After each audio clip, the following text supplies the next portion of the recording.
Apalagi nanti kalau suruh hitung zakat ya, belum tentu juga tahu ada zakat barang temuan atau zakat ringan juga orang-orang juga pahamnya. Yang basic-basic saja yang setiap tahun harus ditunaikan itu ya. Termasuk pertanyaan zakat fitrah itu berapa besarannya juga ditanyakan. Hal-hal seperti ini yang ditanyakan di dalam survei literasi ini. Nah, lalu nah ini yang gambar ekosistem ekonomi kuliah nasional. Positif dari ini pada itu yang tadi kasih kotak merah ada komunitas. Jadi komunitas sendiri ada dari sisi kiri itu ada dari sisi keuangan, kanan itu dari sisi sektorial atau pelaku usaha atau industri. Dan komunitas ini ada dari berperan untuk meningkatkan literasi. Industri sudah produksi barang-barang seperti yang halal yang banyak, tapi nggak ada yang beli. Dari keuangan juga sudah ada banyak lembaga amil zakat, lembaga wakaf, pengambil, tapi nggak banyak yang mau menunaikan.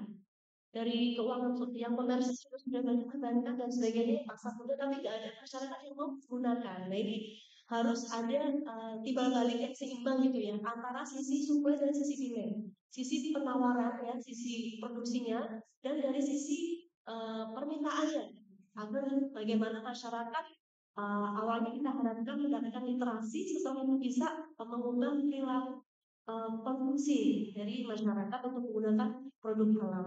Next ya.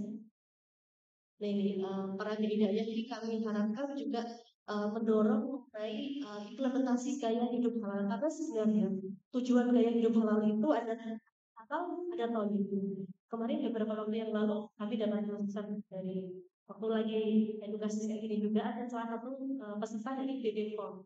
Mereka itu menyampaikan, Bu, kalau BPOM itu kan ngurusinnya dari sisi kesehatan dan keamanannya. Sementara kalau dari BPJS kan kehalalan harusnya ada nih gabungan nih halal halal dan apa ya halal dan toyib center lah gitu. Jadi selama ini kan baru ada halal center di bagaimana di juga ada yang halal dan toyib center. Nah ini bisa juga menjadi ide yang bagus diterapkan di mungkin kampus-kampus itu ya.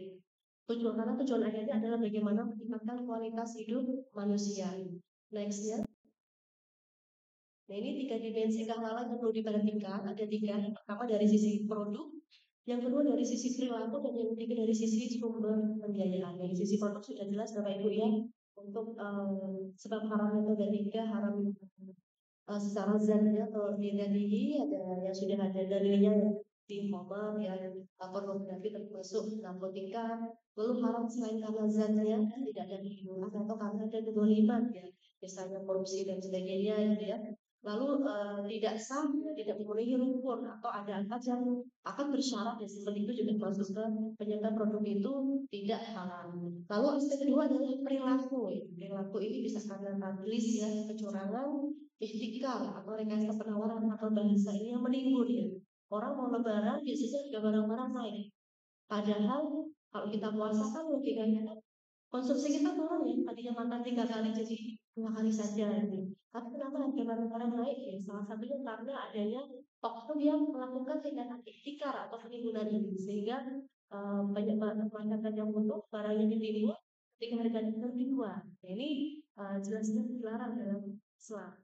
Termasuk juga dari anak janji atau rekayasa permintaan order fiktif ya contohnya seolah-olah order yang kelihatan rame gitu ya tapi padahal nggak ada yang beli jadi kita sampaikan kepada masyarakat karena dia disebut banyak seller online yang melakukan order fiktif dia bintangnya banyak kelihatan laku gitu ya padahal dan dia sendiri yang order ini juga harus disampaikan kepada masyarakat. Nah lalu aspek kehalalan yang ketiga adalah sumber pembiayaan yaitu tadi yang disampaikan Pak Ibu yang kita bisa terlibat sama teman masyarakat yaitu dilarang goror, riba dan maisir. Ini goror terkait dengan ketidakjelasan riba, fadl maupun nasihat. Riba fadl ini mungkin bagi ibu belum tahu barang-barang ribawi itu masuk riba fadl. Tidak tahu barang ribawi ya. Apa saja? Emas, perak, gandum, garam ya. Garam kurma jual mungkin belum banyak ibu yang paham kalau garam itu barang ribawi loh jadi Jangan menyepelekan transaksi jual beli barang-barang pribadi, karena harus tunai, gitu ya. Harus tunai, barangnya sama kualitasnya, jangan sampai saya punya barang prosok 2 kilo mau saya tukar dalam hal kilo. Kalau orang kita nah ini jadi pembahasan, karena harusnya yang barang produk dijual dulu gitu ya, baru diberikan secara lurus. Kalau langsung ya ini hati-hati, bisa masuk sebenarnya riba apa. Jadi hal seperti ini yang mungkin orang-orang itu masyarakat aku yang namanya riba nih, riba nasiah yang jadi ya tentang piutang ditambahi. Saya pinjemin 1 juta, nanti pokoknya balik 2 bulan lagi jadi 1,5 juta atau 1,2 juta, itu riba terkait dengan pinjaman jangka. Dan waktu barang-barang itu juga harus disampaikan kepada masyarakat. Ini yang belum banyak ya sepertinya ya, sehingga masyarakat perlu diberikan pemahaman ini. Lalu terkait maisir ini tadi terkait dengan judi online ya tadi ya. Judi online itu sekarang modelnya bukan kayak zaman dulu ya. Kalau kita lihat dulu zaman dulu kan orang pakai silet dari kartu itu yang dan apa. Sekarang sudah mungkin sudah masuk ke era digital. Judi online bisa masuk melalui game-game yang kalau orang tuh nggak sengaja ngeklik bisa jadi masuk situs judi online. Akhirnya pertama kan juga bisa dikasih menang sama yang punya aplikasi biar ketagihan. Begitu nyoba sekali, menangnya 1 juta. Coba lagi lebih gede sampai harganya bisa ini yang harus diwaspadai oleh masyarakat.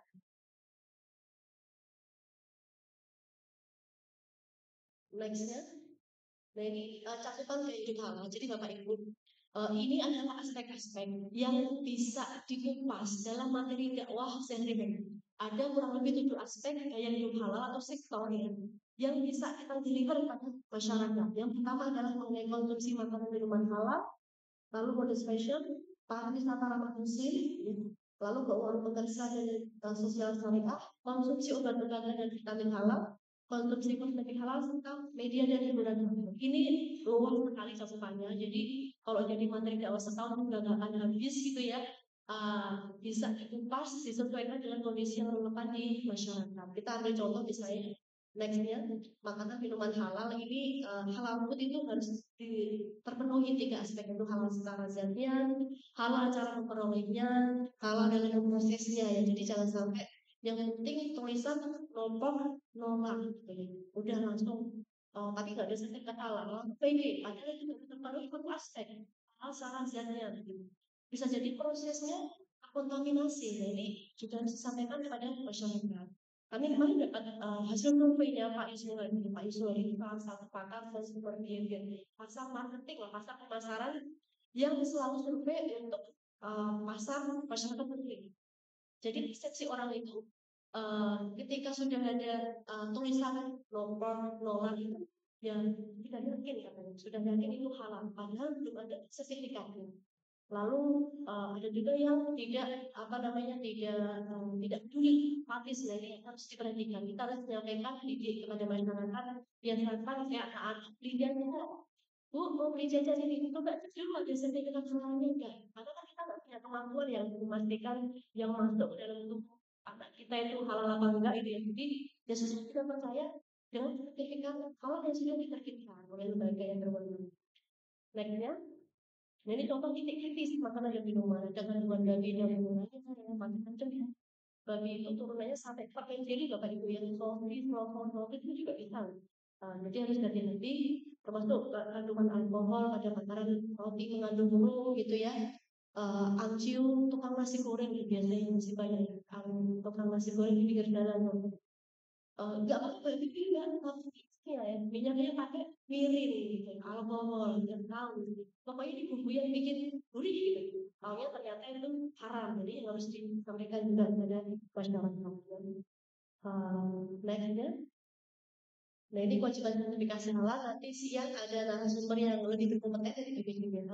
Nextnya mengenai jaminan halal ini, termasuk alur sertifikasi halal nanti akan disampaikan di sesi siang. Ini sektor yang modus fashion. Modus fashion ini adalah ternyata pas beberapa tahun lalu ya ada kontroversi salah satu merek jilbab menggunakan sertifikasi halal. Zoya itu waktu kontroversi, masa itu harus sertifikasi gitu ya. Lalu halal juga, ngerti nggak kira-kira? Ngerti. Ternyata bisa jadi karena dari dikritis kehalalan di dalam tekstil gitu ya. Jadi bahannya ya tadi misalnya yang tadi ya kulit apa namanya kulit babi ya menjadi sepatu tas atau jaket Indonesia. Bahkan dalam proses produksi misalnya pewarnaan jemputan gitu ya itu juga bisa terkontaminasi oleh hal-hal yang tidak halal ya. Jadi kalau ada produsen yang mengeluarkan sertifikat halal, kita harus apresiasi, jangan dijulitin gitu ya sama masyarakat ya. Kita bentuk endorse ini berarti kepeduliannya tinggi untuk memberikan jaminan hidup halal kepada masyarakat. Nextnya, nah ini pariwisata ramah muslim. Dan tahun lalu di Pak Ibu, BI bekerjasama dengan Kementerian Pariwisata mengeluarkan pedoman mengenai kriteria pariwisata ramah muslim karena kan pariwisata halal sudah ditolak ya sama masyarakat tertentu dan akhirnya kita ganti istilahnya jadi pariwisata ramah muslim.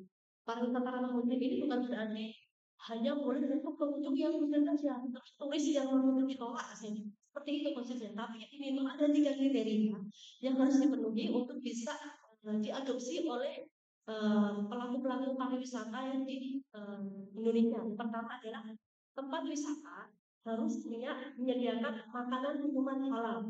Berarti di dalam tempat wisata itu harus ada misalnya food court yang sudah sertifikasi halal. Biar ada jaminan. Lalu yang kedua adalah sanitasi dan fasilitas kebersihan yang layak. Biar apa? Biar kita sebagai muslim ketika toharoh tidak mengalami kesulitan. Mau wudhu, mau bersuci, mau nggak ada air itu ya susah. Ini kriteria kedua. Yang kriteria ketiga adalah ada fasilitas yang mendukung untuk apa namanya ibadah wisatawan. Contohnya apa? Contohnya hotel. Hotel itu kan masuk dalam industri pariwisata ya. Di kamar, apakah ada penuju arah kiblat? Nah, ini ada juga hotel-hotel bintang 5 yang nggak punya. Padahal cuma arah kiblat itu susahnya ya, cuma nempel tanda panah gitu ya di atas dinding atau di bawah masjid.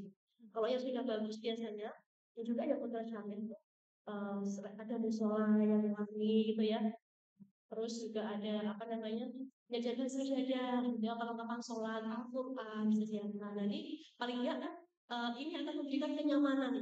Yang di Jepang aja sekarang sudah begini Bapak Ibu, sholat di tempat publik ya, tempat bersuci yang bersih, wudhunya bagus itu ya, toiletnya nggak becek itu ya kayak di Indonesia ya. Terus disediakan air kolam yang normal tuh yang kita masak yang penduduk muslimnya terbanyak kedua yang Pakistan sekarang masa nggak peduli gitu ya dengan hal-hal bisnis seperti ini. Jadi harus kita kembang-kembangkan ya Pak, biar orang usaha di bidang pariwisata itu well gitu ya, menyediakan fasilitas ini gitu, kepada masyarakat. Nextnya, sektor selanjutnya ini sudah ada fakta ini juga terkait pariwisata berbasis syariah ya. Next ya, next. Jadi sektor selanjutnya yaitu keuangan syariah. Jadi ada keuangan komersial dan keuangan sosial yang memang harus saling bersinergi. Nanti yang keuangan komersial akan dijelaskan oleh Yai Zubaidi di sini. Nextnya. Dan ini juga jadi salah satu topik yang kita keuangan yang bisa saya sampaikan kepada masyarakat mengenai pentingnya perencanaan masa depan bagi seorang muslim, yaitu sebagai bekal besok, yang konsep harta dan titipan atau apa juga perlu diulang-ulang disampaikan. Ternyata kehidupan yang ada di Islam dan keuangan dari negeri bisa juga dipakai contoh mengenai bagaimana dihidup ketika diamanai. Jadi bendahara yang di negeri Mesir itu menyiapkan apa namanya persiapan family untuk tahun depannya. Jadi tidak siapa biar mencarikan kepastian tinggi ketika ada gagal panen dan sebagainya. Nextnya, nah ini perencanaan rumah orang muslim ini juga bisa disampaikan. Harusnya kategori pengeluarannya seperti apa untuk masa depan, untuk bayar utang, untuk hidup saat ini maupun untuk gaya hidup kita kasih contoh seperti ini. Ya. Jadi ini beberapa nextnya. Jadi obat-obatan halal saat ini Bapak Ibu Perancis sudah mendeklarasikan diri menjadi pusat produsen farmasi halal dunia. Ya kan, Prancis itu kan yang sering ini kan mengeluarkan ketentuan yang melarang rokok, ya melarang apa namanya yang khusus. Tapi kalau Pak mau kuenya masyarakat muslim menjadi produsen farmasi halal dunia. Nah ini yang beli kita. Jadi harus menjadi apa namanya perhatian bersama. Nextnya. Jadi konten Cina juga kita semua di pemerintahan itu selain pariwisata halal juga kosmetik halal yang kalau ibu sudah belanja di Dendong itu ya sudah halal biasanya itu ya karena apa namanya endorse-nya oleh artis Korea yang ada di Indonesia gitu ya. Tapi di Indonesia juga kita harus apa namanya mengingatkan pada masyarakat untuk mencari kosmetik halal yang belum sudah ada panduannya dari MUI. Waktu saya ngambil lagi ya, ini saya sampai 2 menit. Nextnya, ini media hiburan halal itu sudah ada panduannya dari MUI, nanti bisa disampaikan yang jadi sarana dakwah, silaturahim dan tabayun gitu ya. Jadi biar mengantisipasi tidak ada isu-isu yang apa ya, yang rawan di masyarakat gitu ya, yang menimbulkan perpecahan. Nextnya, ini kemanusiaan. Next. Jadi urgensi menggunakan produk keuangan syariah tadi Pak Ini sudah menyampaikan mengenai pentingnya kenapa? Ya karena ujung-ujungnya adalah kita menerapkan makosid syariah. Bagaimana kita memberikan perlindungan kepada agama kita, kepada jiwa kita, kepada akal kita, kepada keturunan kita termasuk jaga harta kita. Jadi semuanya ekonomi syariah muamalah itu tujuannya memang bagaimana kita bisa mencapai atau mengimplementasikan makosid syariah. Termasuk juga jika menggunakan produk keuangan syariah kita sudah bisa berkontribusi dalam mendukung investasi dan bisnis halal ini karena kan keuangan syariah adalah lembaga yang menghimpun dana dari masyarakat dalam bentuk simpanan menyalurkan kembali dalam bentuk pembiayaan ya kepada sektor-sektor itu gitu ya pada sektor pelaku usaha ini gitu. Nextnya. Nah ini gambaran Bapak Ibu terkait dengan industri keuangan syariah di Indonesia. Jadi industri keuangan syariah itu adalah institusi atau badan usaha yang kegiatannya tadi ya intermediasi, menghimpun dana dan menyalurkan kembali kepada masyarakat. Kalau kita lihat dari sisi lembaganya, ya industrinya itu di kotak biru ada 3 kelompok besar. Pertama adalah perbankan syariah sendiri, ya. Lalu yang kedua adalah IKSD, industri keuangan bank syariah, dan kurasi syariah, dan manajer syariah dan sebagainya ya. Lalu yang ketiga adalah pasar modal, pasar uang syariah. Pasar modal ini instrumennya nanti bisa macam-macam, tidak saham, yang syariah, tentu saja ya itu pembuatan syariah syariah, reksadana syariah dan lain sebagainya. Jadi yang dapat kita lihat ya fungsi keuangan syariah sangat penting sekali karena bisa mendorong pertumbuhan ekonomi gitu ya, termasuk bagaimana kita dengan konsumsi rumah tangga bisa mendorong apa namanya daya beli gitu ya peningkatan konsumsi ini termasuk juga keuangan ini kita pakai juga untuk pembangunan ya. Sangat sekarang pemerintah sering menerbitkan sukuk negara ya, sukuk negara surat berharga syariah negara jadinya biasanya aset-aset pemerintah gitu. Dan investornya nanti yang investasi diberikan bagi hasil teman-teman buat informasi nextnya. Dan ini jenis-jenis akad ya. Ini akad listrik ya. Ada 6 jenis kelompok yang pertama membagi hasil. Ini mudoroba ya. Intinya adalah ada pemilik dana, tasriful dan ada yang menjalankan usaha gitu ya. Jadi nanti akan ada bagi hasil sesuai dengan kesepakatan yang ditentukan. Lalu ada akad yang beli ya, salam istiqna ini biasa dipakai untuk pertanian itu ya. Lalu juga akad titipan atau wadiah ini intinya nitip gitu ya biasa dipakai kalau di bank itu adalah tabungan ya ataupun giro. Lalu akad sewa menyewa, akad pinjaman serta akad lain yang lain. Ini lengkap sekali nanti bisa dilihat Bapak Ibu ya Ibu. Nextnya. Jadi lembaga keuangan syariah. Jadi kita coba jelaskan ya apa sih bedanya bank konvensional dan bank syariah. Jadi selain lengkap ternyata banyak juga perbedaannya. Misalnya kalau di bank syariah itu selain fungsi komersial juga ada fungsi sosial sebagai baitul mal dan penerima wakaf. Ini sudah ada di undang-undang yang baru, undang-undang penjelasan dan dalam mahasiswa keuangan. Jadi di bank syariah sebagai harus memiliki fungsi sosial. Lalu sistem operasionalnya juga harus melihat apa namanya melihat dari ketentuan pemerintah syariah. Jadi ada 2 hal yang diatur. Yang pertama adalah prinsip prudential banking ya seperti bank konvensional ditambah prinsip syariah yang harus dipatuhi. Makanya kalau di syariah ada Dewan Komisaris, ada DPS. Jadi Bapak Ibu sudah menyampaikan kita jadi DPS. Benar Bapak Ibu? Kalau benar harus hafal semua angka tadi ya, termasuk jika ada produk yang baru misalnya payment kan gimana nih?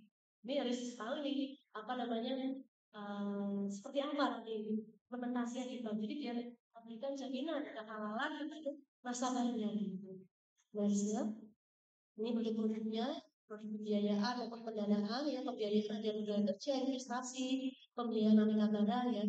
Jadi perlu diketahui Bapak Ibu ya bahwa simpanan di bank itu dijamin oleh lembaga penjamin simpanan ya sampai dengan nominal 2 miliar. Jadi Bapak Ibu kalau punya tabungan di atas 2 miliar, yang dijamin kalau ada apa-apa, kalau yang bangkrut ya dijamin dikembalikan 2 miliar. Jadi jangan taruh telur di satu keranjang. Jadi kalau punya banyak uang ya lebih baik dibuat usaha investasi biar hartanya mengalir ya. Juga bisa dibuat apa ya Pak ya? Masya Allah. Next. Dari pasar modal di Bapak Ibu ternyata keuangan syariah itu bukan hanya bank, tapi juga ada pasar modal syariah dan saham, syariah, sukuk, dan reksadana. Jadi di bawah aturan dari teman-teman yang di OJK sudah ada aturannya sendiri saham, gimana caranya jadi saham negara sudah ada screeningnya sendiri. Nextnya. Nah ini ada screeningnya sesuai protokol OJK dari bisnisnya, dari syariahnya, dari sisi keuangannya sehingga bisa disebut layak sebagai saham syariah. Bapak Ibu, kalau mau investasi yang punya dana lebih di pasar modal, coba cari saham-saham syariah yang ada bisa dalam indeks ini JII yang Jakarta Islamic Index ataupun yang indeks saham syariah Indonesia ISI. Nextnya. Jadi sudah pasal modal syariah sukuk kita sukuk negara atau sukuk korporasi intinya adalah surat jaminan utang gitu ya, surat berharga syariah atau obligasi syariah. Nextnya, jadi instrumennya nanti bisa dilihat sajalah itu ini adalah investasi macam-macam ya, difasilitasi oleh seluruh manajer industri. Saja. Jadi sama asuransi macam-macam sama penguatan itu juga maksudnya di bagian dari itu. Nextnya, jadi digitalisasi kualitas dari Bapak Ibu yang berbagai besar. Di dalam profiling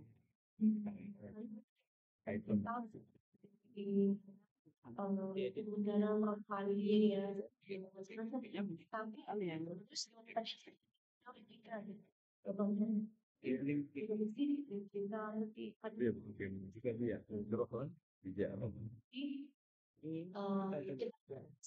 Gak lama sih kalau saya sih belum ada sekarang.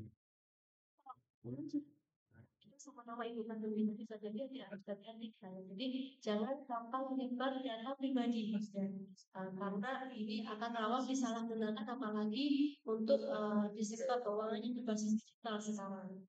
Harus hati-hati. Lalu tips menghindari pinjol ilegal ini Pak Ibu kan nanti bisa disampaikan kepada masyarakat ya, jangan klik apapun gitu ya. Kadang-kadang saya sendiri kadang dapat apa namanya telepon atau SMS atau apa yang mengiming-imingi gitu ya, mengiming-imingi seperti menawarkan solusi ya. Kadang kalau kita lagi butuh uang mungkin ya masyarakat nggak tahu jalannya kemana ya, tiba-tiba dapat penawaran seperti itu pasti mereka akan tertakut. Tapi juga harus hati-hati biar jangan sampai terjadi. Akhirnya lebih jahat daripada lain sendiri ya kalau pinjol itu hubungannya tuh juga lebih jahat dan biasanya kalau macet ya nggak di apa namanya nggak dibayar langsung mereka bisa mengakses semua nomor kontak di HP kita dan langsung nerorin semua kontak yang lain itu. Si A ini punya hutang sekian ini mempermalukan, dia bisa hati-hati sehingga kadang-kadang beberapa kasus sampai bunuh diri yang nggak kuat mentalnya gitu ya, karena permalukan semua kontaknya diinfo kalau kita punya hutang yang enggak lihat ini. Nextnya, jadi hubungan konsumen Bapak Ibu juga harus hati-hati ketika transaksi ya lewat aplikasi ya, kadang terima WA jelas linknya jangan buka gitu ya. Lalu link aman di transaksi ini juga pakai kartu kalau masih marah ya scanning kartu kita masuk ke ATM dan didisikan gitu ya, sehingga berguna akan habis ini Ya, tipsnya dari Bank Indonesia. Dan itu gimana bisa sebetulnya? Jadi juli manfaatnya ya, kalau kita menggunakan sosial media jangan asal tren gitu aja, tapi juga harus paham ada risiko-risikonya ya. Lalu kenali penyelenggara dan regulatornya, misalnya penyelenggaranya kita pilih bank A gitu ya, kita pilih kartu apa, BSI atau apa, kita harus tahu nih kontak senternya, kalau ada apa-apa kita bisa langsung lapor atau blokir ya, dan jika ada masalah masih nggak ketemu juga nanti bisa menyampaikan aduan ke Bank Indonesia. Jadi seringkali masyarakat penipuan sekarang itu namanya social engineering. Jadi kayak masyarakat di apa ya, dimanipulasi pemikirannya. Jadi dipanut ya dengan yang permintaan dari si penipu. Sering masih sekarang masih sering marak dan masih banyak korbannya. Jadi juga harus jadi kewaspadaan bagi yang dari ekosistem keuangan syariah. Terima kasih. Assalamualaikum warahmatullahi wabarakatuh. Waalaikumsalam. Terima kasih.